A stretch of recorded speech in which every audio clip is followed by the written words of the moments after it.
அதனால்தான் இந்த கூட்டத்தை மொத்தமாக ஒழிக்கணும். இதில் எந்த கட்சி சரின்ற? திமுகவை ஒழிக்கணும். சரி, யாரை வச்சு ஒழிப்ப? யாரை வச்சு ஒழிப்ப?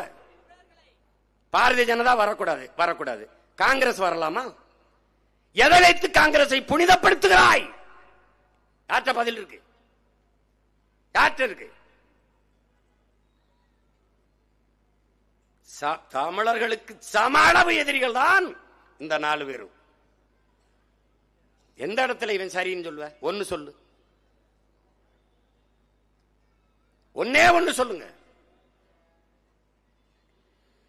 அதனாலதான் உங்க பிள்ளைகள் நாங்கள் தனித்து நின்று போராடுகிறோம். அன்பு மக்களே, உங்களை நம்பித்தான். எங்கள் பெற்றோர்கள், எங்கள் உடன் பிறந்தவர்கள் மாற்றத்தை விரும்பும் என் மக்கள், நல்ல அரசியலும் நல்ல ஆட்சியும் அமைய வேண்டும், உருவாக வேண்டும் என்று துடிக்கிற என் மக்கள் எங்களை கைவிட மாட்டார்கள் என்ற அசைக்க முடியாத நம்பிக்கையில் தான் தனித்து களத்திலே உங்கள் பிள்ளைகள் நிற்கிறோம். மொத்த கட்சி கூட்டணிய ஒத்த கட்சி எதிர்த்து நிற்கும். உங்க மொத்த கட்சி கூட்டணிய எங்க ஒத்த கட்சி மோதி வெல்லும். மொத்தத்துல வீர வேணும் சொடலமாடா. இந்த வித்தைகளை கத்துக்காம, சத்தியத்தை ஒத்துக்காம, கத்துனா போனதெல்லாம் கிடைக்குமாடா தம்பி, கத்துனா போனதெல்லாம் கிடைக்குமாடா. மொத்த கட்சி கூட்டணிய ஒத்த கட்சி மோதி வெல்லும். மொத்தத்துல வீர வேணும் சுடலமாடா. இந்த வித்தைகளை கத்துக்காம, சத்தியத்தை ஒத்துக்காம, கத்துனா போனதெல்லாம் கிடைக்குமாடா தம்பி, கத்துனா போனதெல்லாம் கிடைக்குமாடா. புலி வசத்து கிடந்தாலும் புள்ளை தின்ன மாட்டாது, புலி வசத்து கிடந்தாலும் புள்ளை தின்ன மாட்டாது. போட்டத திங்கிறமே சொடலமாடா. புலி வசத்து கிடந்தாலும் புள்ளை தின்ன மாட்டாது. போட்டத திங்கிறமே சொடலமாடா. நம்ம பொண்டு உள்ள வாழ்க்கையில கண்ட சுகம் ஏதும் இல்ல. தெண்டத்துக்கு உழைக்கிறமே நியாயமாடா தம்பி, தெண்டத்துக்கு உழைக்கிறமே நியாயமாடா. மொத்த கட்சி கூட்டணிய ஒத்த கட்சி மோதி வெல்லும். மொத்தத்துல வீர வேணும் சொடலமாடா. இந்த வித்தைகளை கத்துக்காம, சத்தியத்தை ஒத்துக்காம, கத்துனா போனதெல்லாம் கிடைக்குமாடா தம்பி, கத்துனா போனதெல்லாம் கிடைக்குமாடா. அடுத்த வேலை சோத்துக்கில்லே அடகு வைக்க பண்டம் இல்ல. அடுத்த வேலை சோத்துக்கில்லே அடகு வைக்க பண்டம் இல்ல. எதனால இந்த நிலை சுடலமாடா, எதனால இந்த நிலை சுடலமாடா. நம்ம கெடுத்தது சாமி இல்ல, பாடுபட்ட பூமி இல்ல. கெடுத்தது சாமி இல்ல, பாடுபட்ட பூமி இல்ல. கேடுகட்ட சுரண்டல் முறையே தெரியுமாடா தம்பி, கேடுகட்ட சுரண்டல் முறையே தெரியுமாடா. ஒத்த கட்சி கூட்டணிய மொத்த கட்சி கூட்டணிய ஒத்த கட்சி மோதி வெல்லும். மொத்தத்துல வீர வேணும் சுடலமாடா.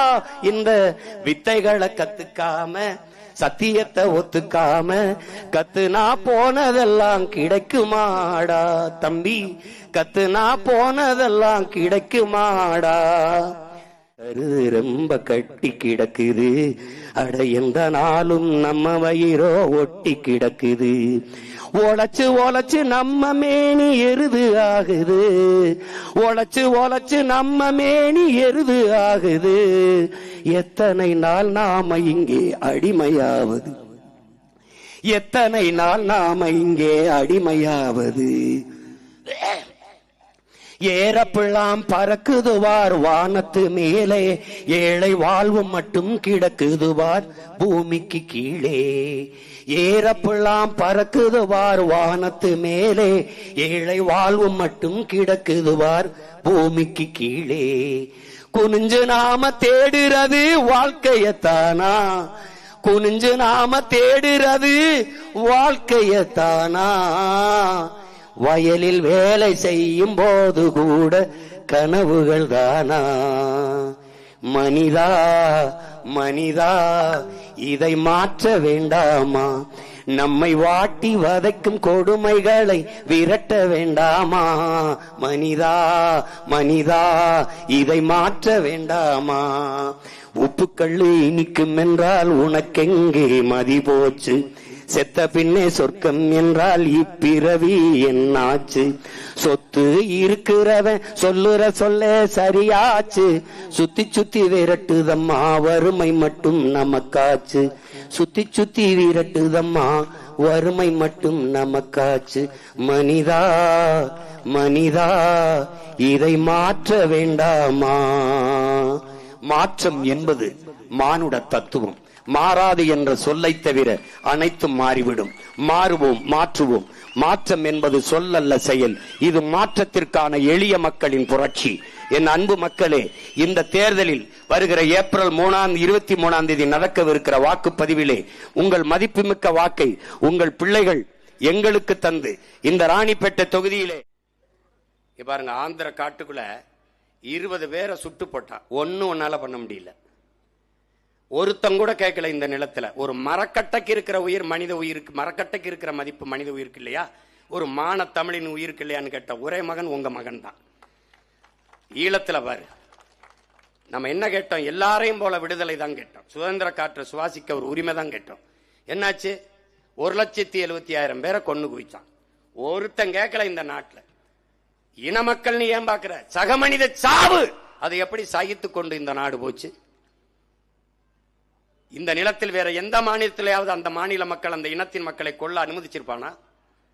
இந்த நாடு எப்படி இத்தனை கோடி தமிழர்கள் இந்த தன் இன மக்களை கண்முன்னே சாக விட்டது? கொன்னவனுக்கும் கூட நின்னுவனுக்குமே மறுபடி ஓட்ட போட்டு அதிகாரத்தை கொடுத்தா இது தன்மானம் உள்ள மானம் உள்ள சமூகம் தானா?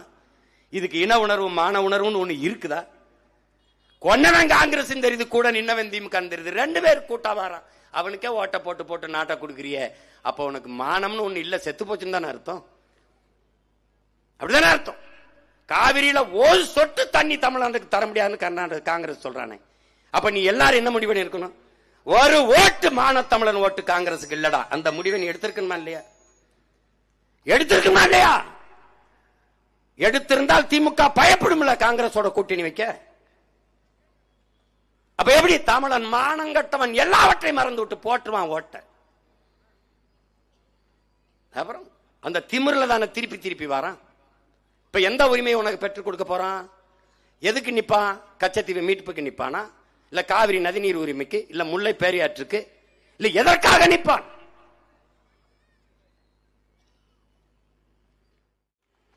உதயசூரியனுக்கு போட்டு அவங்க வீட்டுல விடியுது, நாட்டுல எங்க விடியுது? எங்க விடியுது?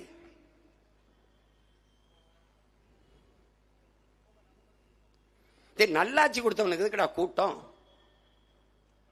எதுக்கு கூட்டம்? நேர்மையாளனுக்கு எதுக்கு கூட்டம்? எதுக்கு? ஒரு நேர்மையாளனால் மட்டும்தான் துணிவோடும் வீரத்தோடும் திமிரோடும் நிக்க முடியுங்கிறான். நாங்க எதுக்கும் பயப்படாம நிக்க காரணம் என்ன? நேர்மை, உண்மை. இருக்கிற கட்சி எல்லாத்தையும் சேர்த்து 22 கட்சியோட கூட்டணி, இது ஒரு 15-20 கட்சியோட கூட்டணி. கைமைக்குரிய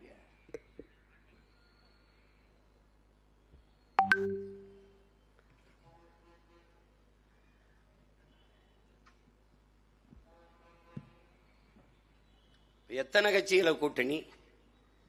அதெல்லாம் பெரிய கூட்டணி நினைச்சுக்கிட்டு இருக்கீங்க.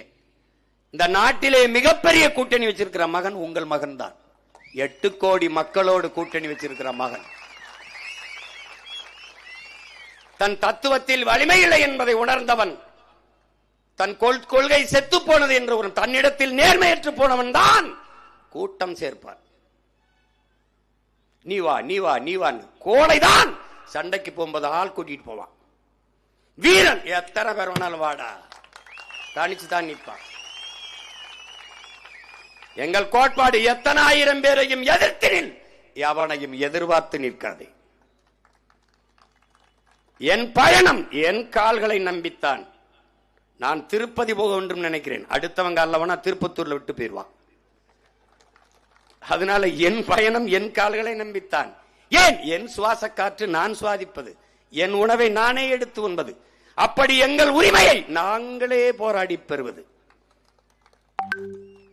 நாய் வேட்டைக்கு போகும்போது 4 நாயோட போகலாம், புலி வேட்டைக்கு போகும்போது தனியா தான் போகணும். அதுதான் புலிக்கு பெருமை. தன் தத்துவத்தை நம்பாதவர்கள் தலைவர்களை, கட்சிகளை நம்புவார்கள். நாங்கள் பெருமை மிக்க தமிழர்கள் என்கிற இனத்தை நம்புறோம். நாங்கள் தலைவர்கள் அல்ல, அடுத்த தலைமுறை தம்பி தங்கைகளை நம்புறோம். அதை புரிஞ்சுக்கணும்.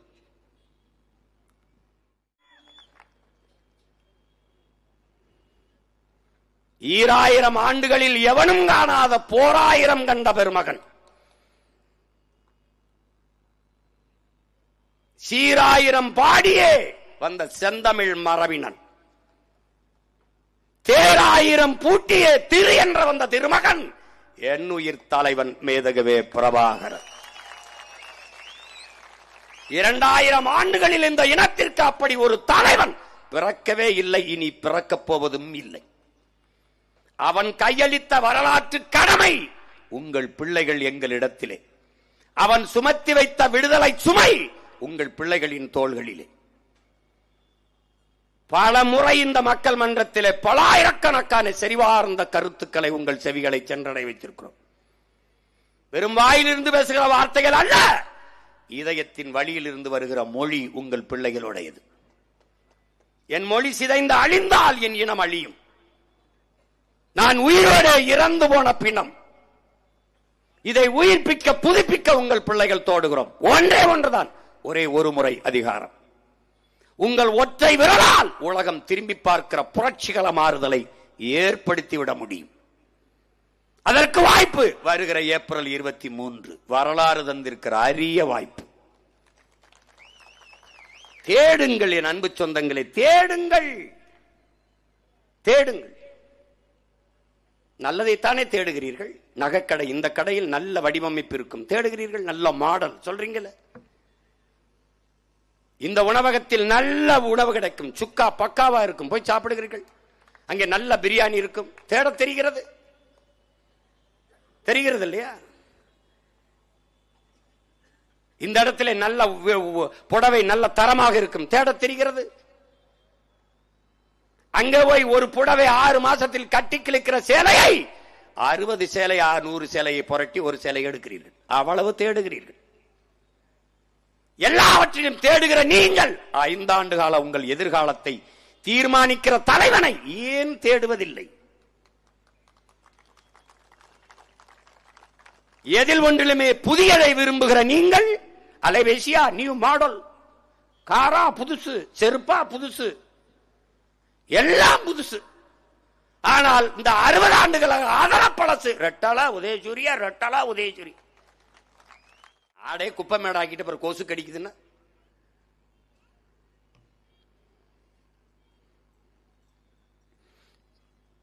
ஒன்னையும் பாரு, இந்த காட்சியில பாரு.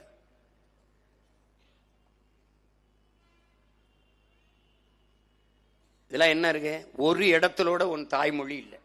உன் கண் முன்னே உன் தாய்மொழி செத்துக்கிட்டு இருக்கத பாரு. பேச்சில் இல்ல, எழுத்தில் இல்ல.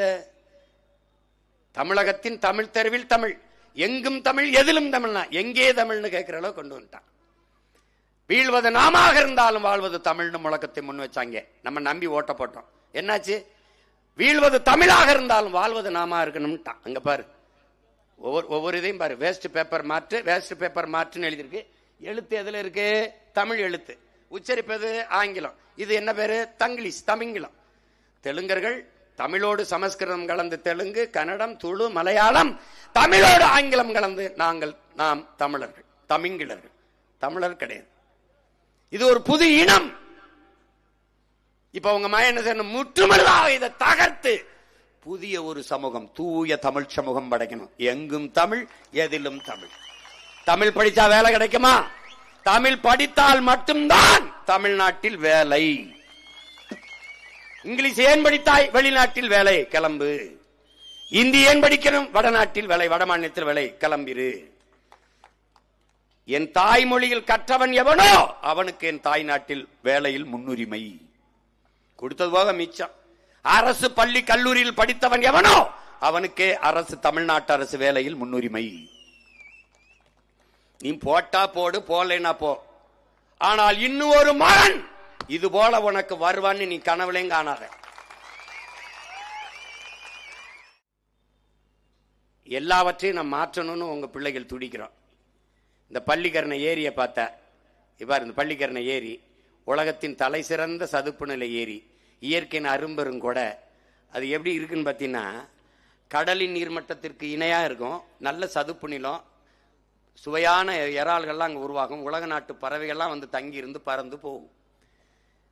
அந்த சதுப்பு நிலை ஏரிக்குள்ள அப்படி ஒரு அரிய கொடையா இருக்கிற இயற்கையின் பெருமரமா இருக்கிறதுல குப்பையை போட்டு மூடலாம், குப்பை கடங்க ஆக்கலாம்னு எந்த குப்பையாவது யோசிக்குமான்னு பாடுறா. இவங்களை போய் நீ ஓட்டு போட்டு தேர்வு பண்ணி ஆட்சியில் உட்கார வச்சிருக்கிய, யார் அவங்க குப்பையா நம்ம குப்பையா? என் அன்பு தம்பி தங்கைகளே, அறிவார்ந்த என் பெற்றோர்களை ஆபிரகாம் லிங்கன் சொல்லுகிறான், ஒரு ஆட்சியாளன் தவறு செய்கிறான் என்றால், மோசமான ஆட்சி நடத்துகிறான் என்றால் அதற்கு ஆட்சியாளன் மட்டும் பொறுப்பு அல்ல, அந்த ஆட்சியாளனை தேர்வு செய்த மக்களும் பொறுப்பாளர்கள் என்கிறார். நாமும் குற்றவாளிகள் தான். ஒருத்தன் குடிச்சிட்டு கொலை செய்யறான், ஒருத்தன் சின்ன வயசு பிள்ளை கற்பழிச்சு கொள்றான்னா யார்? சமூகத்தின் குற்றம். சிந்தனை என்பது சமூகத்தின் விளைச்சல். அப்ப அந்த சமூகத்தில் யார்? நீ நானும் ஒரு அங்கம். அப்ப அந்த குற்றத்திற்கு நானும் பொறுப்பேற்கணும். பெற்றவர்கள், படிப்பித்தவர்கள். ஏனால் சமூகமே குற்ற சமூகம் ஆயிடுச்சு. அதனாலதான் திரும்ப திரும்ப சொல்றேன், எந்த நாட்டில் மருத்துவருக்கு மதிப்பு அதிகமோ அது நோயுற்ற சமூகம். எந்த நாட்டில் காவல்துறைக்கு, வழக்கறிஞருக்கு, நீதிபதிக்கு மதிப்பு அதிகமோ அது குற்ற சமூகம். எந்த நாட்டில் ஆசிரியருக்கு மதிப்பு அதிகமா இருக்கோ அது அறிவு சமூகம். எந்த நாட்டில் உழவர் குடிக்கு மதிப்பு அதிகோ அது பசியற்ற சமூகம். எந்த நாட்டில் நெசவாளனுக்கு மதிப்பு இருக்கோ அது நாகரிகம் அடைந்த சமூகம். இப்படி இருக்கா? இப்படி இருக்கா? இங்க படிப்புனாவே டாக்டர் தான். நோயாளிகளை உருவாக்கி நோயை குணப்படுத்துவது அல்ல, நோயாளிகளை உருவாக்காத ஒரு ஆரோக்கியமான சமூகத்தை படைப்பதுதான் சிறந்த ஆட்சி. அதுதான் சுகாதாரமான நாடு, சிறந்த நாடு.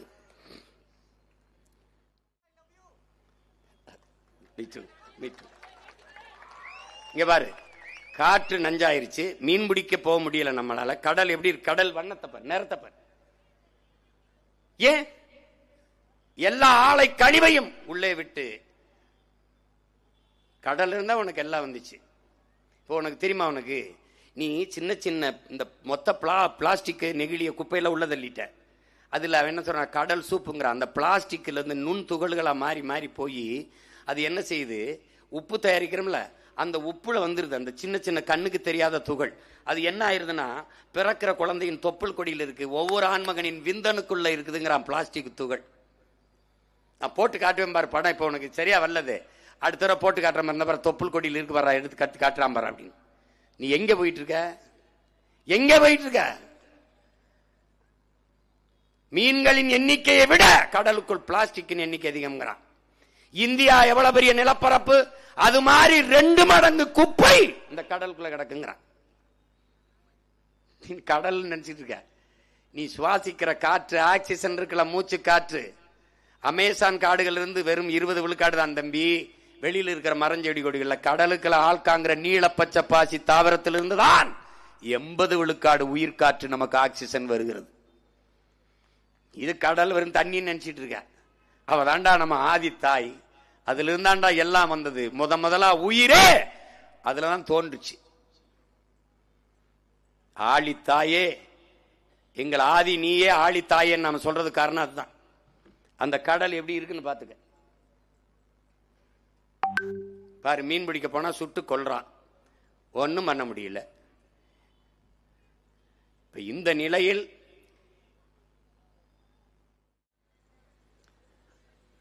பாருங்க எப்படி போராடுறாங்க பாருங்க. படிக்கிறதா போராடுறதா பாரு, பாத்துக்க. படிக்கணுங்கிற அந்த கனவுல நம் தங்கை அனிதா இறந்தே போனார்.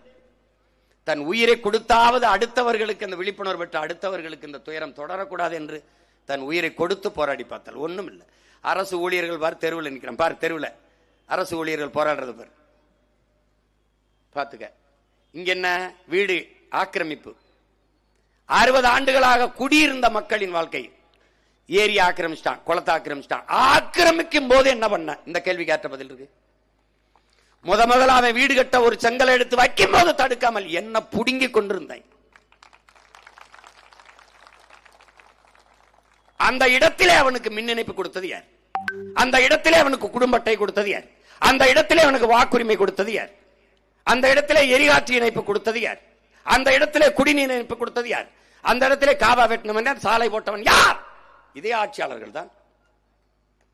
அப்ப 60 ஆண்டு 70 ஆண்டு கழிச்சு ஆக்கிரமிப்பு தெரியுது. அப்ப ஏரியை ஆக்கிரமித்தது ஆக்கிரமிப்பு என்றால் கடற்கரையை ஆக்கிரமித்து 4 கல்லறை கட்டியிருக்கிறது ஆக்கிரமிப்பா இல்லையா? இப்ப இது ஆக்கிரமிப்பு என்று நீ இடிக்கிறாய். நாளை பிரபாகரன் மகன் வந்து கடற்கரை தான் எவனுக்கும் கல்லறை இல்லை என்று இடிப்பேன். இப்ப இது ஆக்கிரமிப்பு இடிச்சா அது ஆக்கிரமிப்பா இல்லையா? இல்லையா? இது அரை கிரவுண்டு, அது 2 ஏக்கர். எப்படி பேர் என்ன? வெளிப்படையாகவே அநீதிகளால் கட்டமைக்கப்பட்ட சமூகமடா என் உடன் பிறந்தவனே. வெளிப்படையாகவே அநீதிகளால் கட்டமைக்கப்பட்ட சமூகம். ஒடுக்கப்பட்ட, தாழ்த்தப்பட்ட, பிற்படுத்தப்பட்ட மக்கள், கல்வி பல 100 ஆண்டுகளாக மறுக்கப்பட்ட சமூகத்தின் பிள்ளைகளுக்கு மருத்துவ கல்வி என்பதை கனவாக்கி பொசுக்கி நாசமாக்கினது அந்த நீட் தேர்வு. எத்தனை முறை கேட்கிறோம்? நீட்டிலே தேர்ச்சி பெற்று நான் வர்றேன், எனக்கு பாடம் நடத்த போற பேராசிரியர் பெருமக்கள் யார்? அதே பேராசிரியர்கள் தான். பாடத்திட்டம் அதே பழைய பாடத்திட்டம் தான். அப்ப எப்படி இது தரத்தை உயர்த்தும்? இந்த நீட்டு தேர்வை நடத்துறவன் யார்? அமெரிக்காவில் இருக்கிற ப்ரோமெட்ரிக்ங்கிற ஒரு தனியார் நிறுவனம். தமிழ்நாட்டு, இந்திய நாட்டில் நல்ல மருத்துவ மாணவர்களை உருவாக்குவதற்கு அமெரிக்காவில் இருக்க முதலாளிக்கு என்ன வேண்டுதல்? அவனுக்கு என்ன தேவை வந்தது? உன் நாட்டில் மருத்துவ மாணவனையே தேர்வு செய்ய முடியாத நீ தேர்தல் நடத்தி எப்படி நல்ல தேர்தல் தலைவனை மட்டும் தேர்வு செய்வாய்? எப்படி தேர்வு செய்வாய்? இது ஒரு அறிவு சமூகம் சிந்திக்க வேண்டாமா? மருத்துவ தேர்வு எழுதும் போது, நீட்டு தேர்வு எழுதும் போது என் பிள்ளைகளுக்கு தலைமுடியை விரிச்சு விடுகிறாய், துப்பட்டாவை எடுக்கிறாய், உள்ளாடையை கலட்டுகிறாய், மூக்குத்தி தொங்கட்டானே கலட்டுகிறாய். அறிவார்ந்த என் அன்பு சொந்தங்களே, அண்ணன் தம்பி தங்கைகளே, ஒரு மூக்குத்தி எவ்வளவு அளவு இருக்கும்? அதுக்குள்ள பிட்ட கொண்டு போயிட முடியும்னு சொல்ற என் நாடு. தோடுக்குள்ள பிட்ட கொண்டு போய் பார்த்து எழுதிட முடியும்னு நம்புங்கன்னு சொல்லி கலட்டுற என் நாடு. இந்த வாக்கு பெட்டிக்குள் ஒன்றுமே செய்ய முடியாது நம்புங்கள் என்று சொல்லுது. எப்படி? இது ஒரு பதறி சமூகமடா, இது ஒரு கொடுமடாது. காக்கும் மருத்துவர்கள் வீதியில் நின்னாங்க. இப்ப யார் போயிட்டு இருக்கா பத்தியலா? ஊனமுற்றோர்கள், மாற்றுத்திறனாளிகள் தங்களுக்கான கோரிக்கை வச்சு போராடும் போது என் உடன் பிறந்தவரை நள்ளிரவில் பாரவுந்துகளில் தூக்கி கொண்டு காட்டுக்குள்ளே விட்டு வந்த ஆட்சியாளர்கள் இவர்கள். மனச்சான்று என்ற ஒன்று இருக்கான்னு பாருங்க.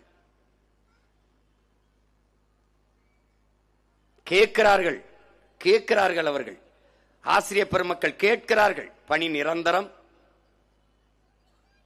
பகுதி நேர ஆசிரியர்கள் பணி நிரந்தரம், சமவேளை, சமசம்பளம், தேர்ச்சி பெற்ற ஆசிரியர்கள் பணி நியமனம், மருத்துவர்கள் ஊதிய உயர்வு கேட்கிறார்கள். கொடுக்கவில்லை, கேட்கவே இல்லை. ஒவ்வொரு வங்கி கணக்கிலும் 5000 கொடுக்கிறார்கள். இது என்னடா ஆட்சி முறை? 6800 கோடி அதில் இழக்கிறார்கள்.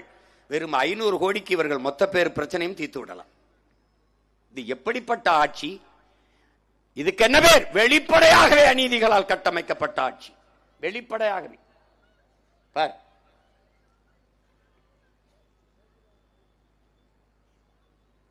இது எப்படிப்பட்ட பார்வையற்றோர் எழுதி படிக்கிற தாள் இருக்குல்ல, அதுக்கு வரி போட்டது சரக்கு மற்றும் சேவை வரி. மாற்றுத்திறனாளிகள் பயணிக்கிற முச்சக்கர வண்டி இருக்குவார், அதுக்கு வரி போட்டது இந்த ஆட்சி. கேட்கும் திறனற்றவர்கள் செவித்திறன் கருவி வைப்பாங்கல்ல, கேட்கும் கருவி, அதற்கு வரி போட்டது இந்த அரசு.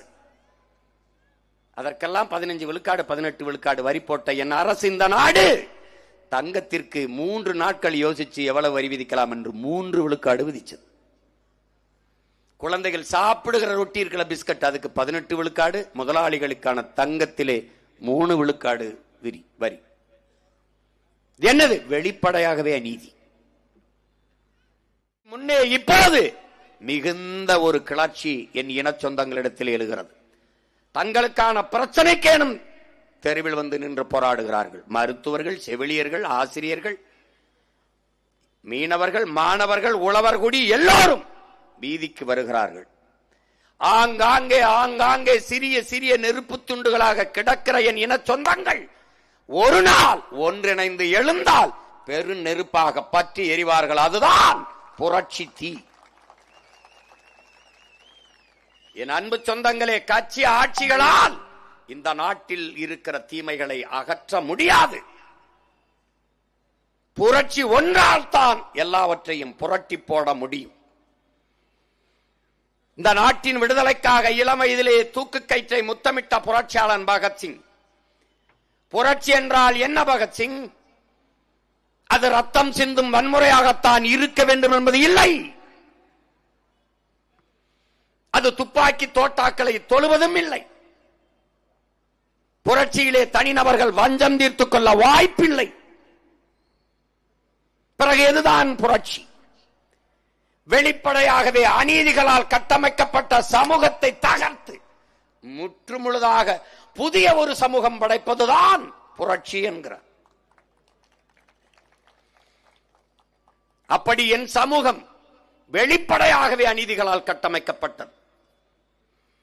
அவன்தான் முன்வைத்தான். என் அன்பு சொந்தங்களே, என் அருமை தம்பி தங்கைகளே, அடிமை இந்தியாவிலே பாலுக்கலாத குழந்தை, கல்விக்காகாத மாணவன், வேலைக்கலையாத இளைஞன் என்கிற முழக்கத்தை முன்வைத்தான். விடுதலை பெற்று 80 ஆண்டுகளான பின்னும் இன்னும் அந்த முழக்கத்திற்கான தேவை அப்படியே இருக்கிறது என்றால் அரை அங்குல வளர்ச்சியை கூட தொடவில்லை.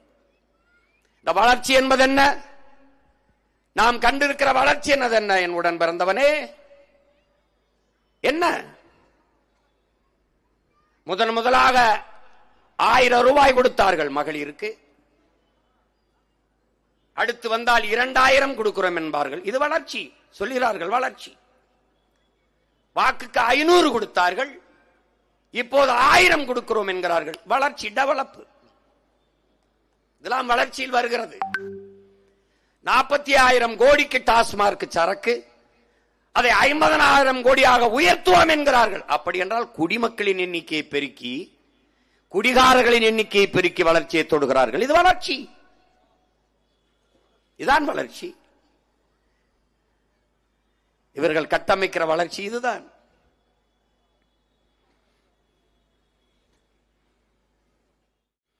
மாக்காய கத்தோழர்கள் பாடுவார்கள். என் அன்பு சொந்தங்களே, எங்க நாடு ஆகுது வல்லரசு அமெரிக்கா போல, எங்க நாடு ஆகுது வல்லரசு. அன்னைக்கு கலைஞர் அரிசி 2 ரூபா, எங்க நாடு வல்லரசு. விடிஞ்சா கக்குசுக்கு 4 ரூபா, எங்க நாடு வல்லரசு. சதம் அடிச்சார் டெண்டுல்கர், எங்க நாடு வல்லரசு. படிச்ச டிகிரி எல்லாம் டீ மாஸ்டர், எங்க நாடு வல்லரசு. வீராங்கன சானியா மிர்சா,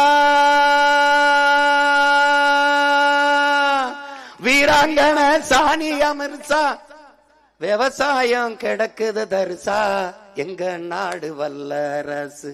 வந்தே வந்தே மாதரம், ஏன் மாதரம், நொந்தே நொந்தே சாகுறோம், எங்க நாடு ஆகுது வல்லரசு அமெரிக்கா போல, எங்க நாடு ஆகுது வல்லரசு.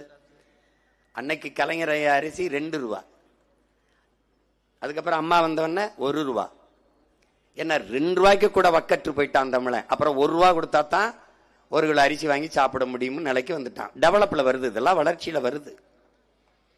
அதுக்கப்புறம் அந்த ஆட்சியாளர்கள் அந்த 1 ரூபாயும் இல்ல, இலவசம். ஏன் 1 ரூபா, ஒத்த ரூபா காசுக்கு வக்கற்ற நிலையில் என் இன மக்களை வச்சதுதான் 60 ஆண்டு கால திராவிட ஆட்சியாளர்களின் வளர்ச்சி சாதனை.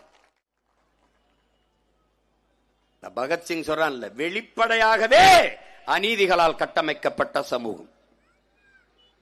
அப்ப அந்த சமூகத்தை தகர்க்கணும், முற்றுமுழுதா வேற சமூகம் படைக்கணும். அதனால்தான் உங்கள் பிள்ளைகள் சொல்கிறோம், என் அன்பு மக்களே, நாங்கள் கட்டிய கட்டடத்திற்கு வெள்ளையடிக்க வந்த சீர்திருத்தவாதிகள் அல்ல. ஜன்னல் பழுதாகிவிட்டது, கதவு பழுதாகிவிட்டது என்று அந்த பழுதை நீக்க வந்த பிள்ளைகள் அல்ல. அந்த கட்டடத்தை இடித்துவிட்டு புதிய கட்டடம் கட்ட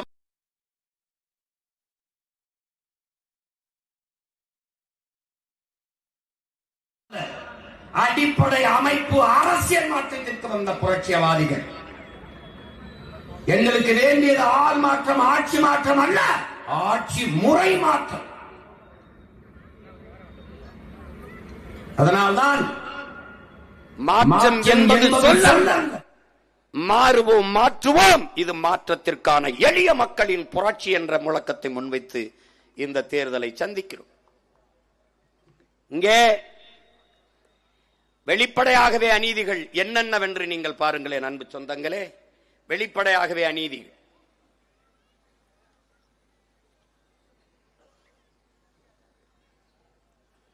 பாருங்கள்,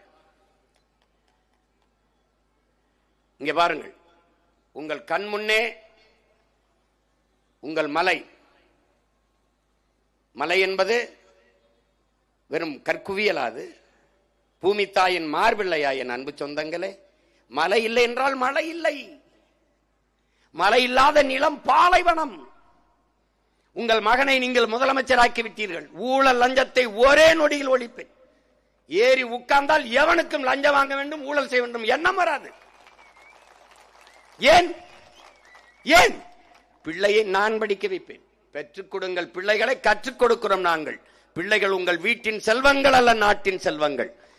₹1 கல்வியிலிருந்து 1 கோடி, ஆரம்பத்திலிருந்து ஆராய்ச்சி கல்வி வரை தரமாக, சரியாக, சமமாக படிக்க போன காசு மிச்சம். அதுக்கப்புறம் என்ன? மருத்துவம்.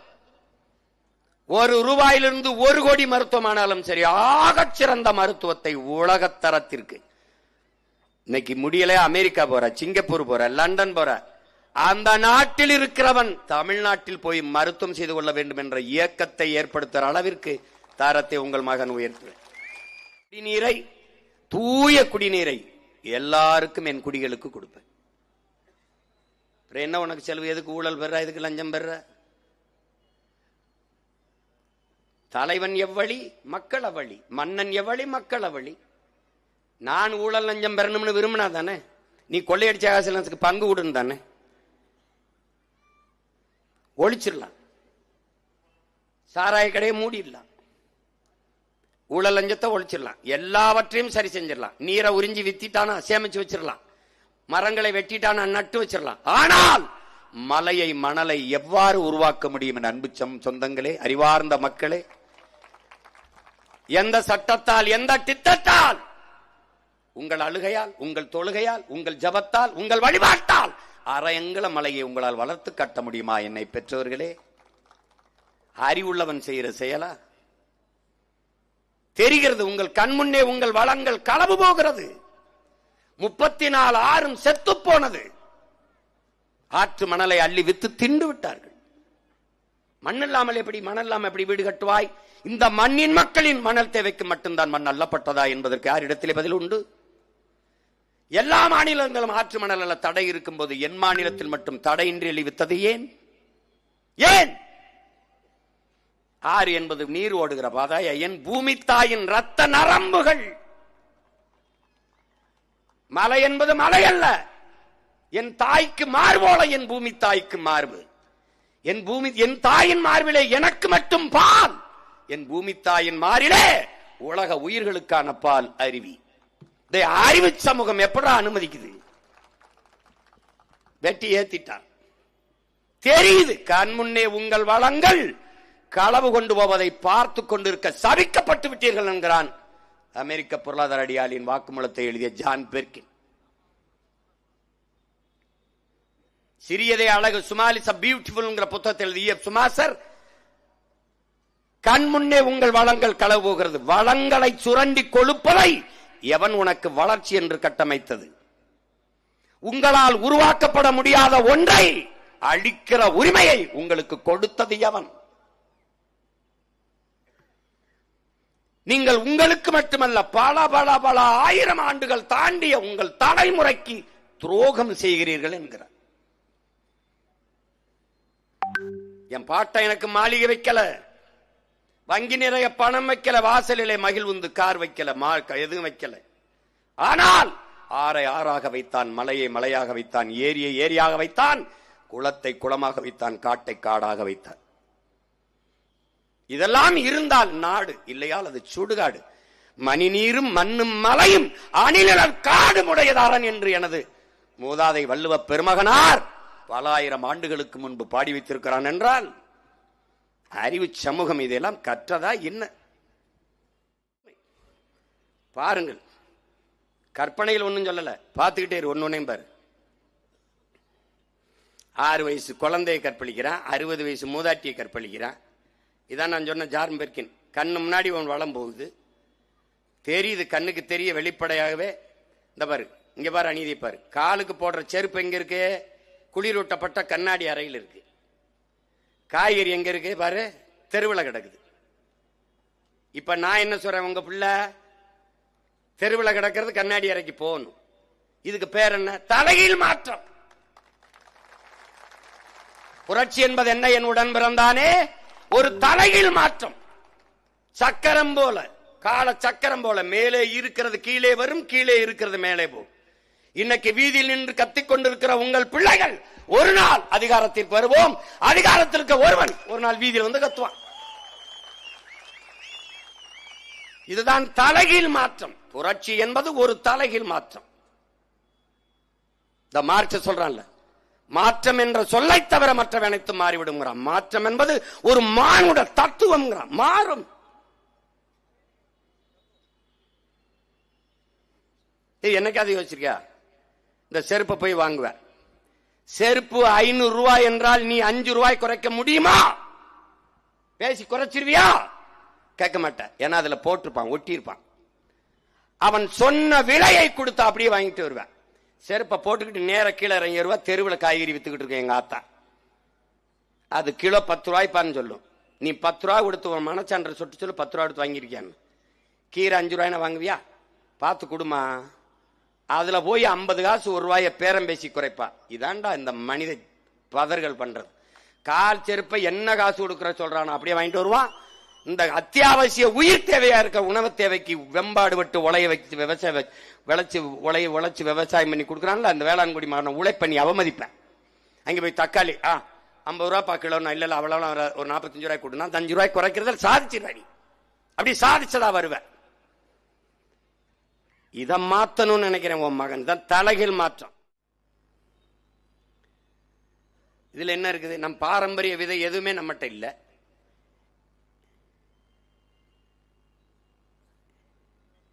விளைநிலங்கள் எல்லாம் தொழிற்சாலைக்கு பறிக்கப்படுது. சிப்காடு தொழிற்சாலை 2000 ஏக்கர் 3000 ஏக்கர்னு. நான் ஒண்ணு கேட்கிறேன், அந்த தொழிற்சாலையில் என்ன தயாரிக்கப்படுது? தொழிற்சாலை முதலாளி யாரு? அந்த தொழிற்சாலையில வேலை எல்லாம் உன் நாட்டு இளைஞனுக்கு தான் கிடைக்குதா? தமிழ்நாட்டு இளைஞனுக்கே கிடைக்குதா? 2000 ஏக்கர் 3000 ஏக்கரை பறிக்கிற, அதுல இருந்து வர நச்சு கழிவுகளை என் நிலத்திலே, என் ஆத்திலே, என் குளத்திலே விடுற. அங்க என்ன தயாரிக்கப்படுது? பாலித்தீன், பிளாஸ்டிக், இதுதான் தயாரிக்கப்படுது. அது என்ன தயாரிக்கப்படுது? யார் போய் உள்ள பார்த்தது? தொழிற்சாலை வந்துருச்சு. தொழிற்சாலைக்கு என்ன வருது? வேலை வருது. வேலைக்கு என்ன கிடைக்குது? சம்பளம். சம்பளத்தை வச்சு என்ன செய்வா? சாப்பிடுவ.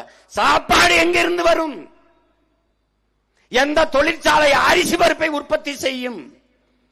அது நிலத்திலிருந்து தானே வர வேண்டும். இந்த முதலாளிகளுக்கு தமிழ்நாட்டு இளைஞனுக்கு வேலை கொடுக்க வேண்டும் என்ற தேவை என்ன? இங்கே மனித உழைப்பு மலிவாக கிடைக்கிறது. உழைப்பை சுரண்டி சுரண்டி உற்பத்தியை பெருக்கி பெருக்கி லாபத்தை கொண்டு போகிற அந்த நாடு வாழும் வளருமா? வெறும் சம்பளத்தை வாங்கி சாப்பிடுற என் நாடு வாழு வளருமா என்பதை அறிவார்ந்த சமூகம் சிந்திச்சு பார்க்கணும். என் அன்பு சொந்தங்கள் எண்ணி பார்க்கணும். எதை வளர்ச்சின்னு கட்டமைக்கிற? நாடெங்கிலும் தொழிற்சாலை, நச்சு கழிவுகள், நச்சு புகைகள். அந்த ஆலையில் இருந்து வர்ற கழிவு நிலத்தடி நீரை நஞ்சாக்குது, காற்றை நஞ்சாக்குது. அப்புறம் நீர் நஞ்சாயி, காற்று நஞ்சாயி, நிலம் நஞ்சானால் உணவு நஞ்சாகும். நீர் நஞ்சாயி, சுவாச நஞ்சாச்சுன்னா மனிதன் எப்படி வாழ்வது? 100 மரணம் எண்ணிப்பார். 95க்கு மேல புற்று. புற்று ஆங்காங்கே அங்கொன்றும் இங்கொன்றுமா நாங்க புற்றுநோயை கேள்விப்பட்டோம். நான் படிக்கும் போதெல்லாம் பணக்காரர்களின் நோய் எதென்று ஒரு மதிப்பெண்ணுக்கு கேள்வி. சர்க்கரை நோய் என்று எழுதுவோம். இன்னைக்கெல்லாம் சர்க்கரை கரும்பு ஆலையில உற்பத்தி செய்யப்படுறதுக்கு பதிலாக ஒவ்வொரு மனிதனின் உடலிலே உற்பத்தி ஆகி கொண்டிருக்கிறது. காரணம் என்ன? காரணம் என்ன? இதெல்லாம் ஓட்டு கேட்காம இதையெல்லாம் போட்டு ஏதோ பேசிட்டு இருக்கான்னு நினைக்காத. இதெல்லாம் தெரியாம நீ எனக்கு ஓட்டு போட்டு பயன் இல்லை. அதுக்கு தான் இதெல்லாம் பேசிட்டு இருக்கேன். இங்க பாரு, இந்த போராடிக்கிட்டு இருக்கிற இந்த பிள்ளைகள் யாருன்னு தெரியுதா? அறிவை போதிக்கிற ஆசிரியர் பெருமக்கள், அறிவார்ந்த தமிழ் சமூக தம்பி தங்கைகளே, என் அன்பு பெற்றோர்களே, என்னை பெற்ற தாய் 10 மாசம்தான் உயிர் கருவறையிலே சுமந்தால் சுமக்கிறாள். ஆனால் என்னுடைய ஆசிரியர் பெருமக்கள் 20-25 ஆண்டுகள் என்னை அறிவு கருவறையில் வைத்து சுமந்தார்கள். என்னை பெற்றவள், என்னை பெற்றோர்கள் இந்த உலகத்தை காட்டினார்கள். இதுதான் உலகம். இது ஏரி, இது குளம், இது ஆறு, இது மரம், இது சித்தப்பா, இது பெரியப்பா, இது தாத்தா, இது பாட்டி, இது உன்னுடைய கடவுள், இது உன்னுடைய தெய்வம் என்று உலகத்தை காட்டினார்கள். ஆனால் உலகத்திற்கு என்னை கொண்டையும் காட்டிய பெருமக்கள் ஆசிரியர் பெருமக்கள் தான். அரசியலோ அதிகாரமோ அற்ற நிலையில் அன்னை தமிழ் இனத்திலே அடிமைப்படுத்தப்பட்ட மக்கள். நமக்கென்று ஒரு உரிமையும் இல்லை, ஒன்றுமில்லை. படிக்க கல்வி இல்லை, படித்தால் வேலை இல்லை, ஒன்றுமில்லை.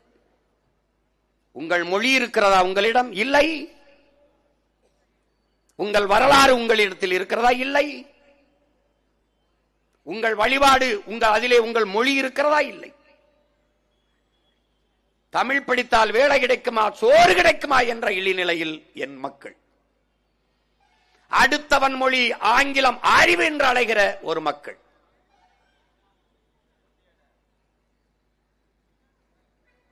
தன் தாய் நிலத்திலே தாய்மொழியில் எழுத படிக்க பேச வாய்ப்பற்ற ஒரு சமூகம் உலகத்தில் மிக மிக கீழான அடிமை சமூகம். என்ன கண்டிருக்கிறீர்கள்? நாம் வாழ்வது வாழ்க்கையா, பொழைப்பா? பொழைக்கிறோம். எங்கே வாழ்கிறோம்?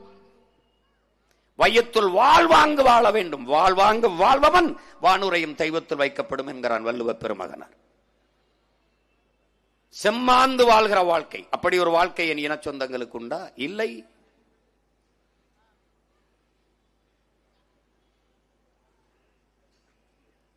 அநீதிகளால் கட்டமைக்கப்பட்ட ஒரு சமூகமாக இது மாறி நிற்கிறது. புரட்சியாளர் லெனினிடத்தில் கேட்கிறார்கள், புரட்சி என்பது என்ன? புரட்சி என்பது ஒரு தனி மனிதனின் கட்டளைக்கு பயந்து வருவதல்ல. அது வரலாற்றின் போக்கிலே முதிர்ச்சி அடைந்து அகப்புற சூழலின் அழுத்தத்திலே பிரசவிக்கப்படுகிற ஒன்று. இதுவரை வாழ்ந்தது போல இனி எப்போதும் வாழ முடியாது என்ற நிலை இருக்குமானால் மக்கள் தாங்களே கிளர்ச்சி செய்து போராடுவார்கள் என்கிறார். அதேதான் அண்ணல் அம்பேத்கர் சொல்கிறார், ஒருவன் அடிமையாக இருக்கிறான் என்பதை உணர்த்திவிடு, பிறகு அவனே கிளர்ச்சி செய்து போராடுவான் என்கிறார். அதைத்தான் இந்த நிலத்திலே உங்கள் பிள்ளைகள் 15 ஆண்டுகளாக உணர்த்தி வருகிறோம்.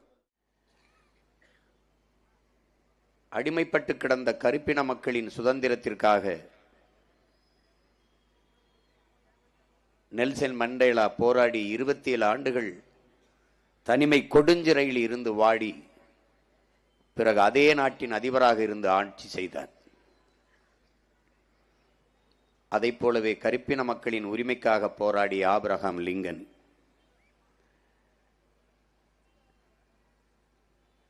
இப்படி ஒவ்வொரு நிலத்திலும் மகத்தான புரட்சியாளர்கள் தோன்றி மக்கள் ஜனநாயக புரட்சியை முன்னெடுத்து தன் தாய் நிலத்தை உரிமையை வென்றெடுத்து பெருமைமிக்க நாடாக மாற்றினார்கள்.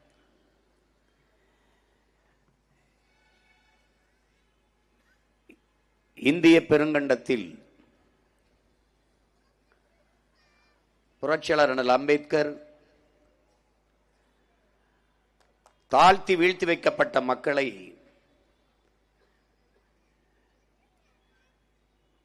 கோயில்களில் ஆடுகளைத்தான் பலியிடுவார்களை ஒழிய சிங்கங்களை அல்ல. 1000 ஆண்டுகள் அடிமையாக வாழ்வதை விட ஒரு நொடியேனும் சுதந்திரமாக வாழ்ந்து சாவது மேலானது என்ற உணர்வுமிக்க முழக்கத்தை முன்வைத்து அடிமை நிலையிலிருந்து தன் அன்பு மக்களை மீட்டெடுத்தார். இழந்துவிட்ட உரிமைகளை பிச்சை கேட்டு பெற முடியாது, போராடித்தான் பெற்றாக வேண்டும் என்ற தத்துவத்தை உலகம் பொதுமைக்குமாக முன்வைத்தார்.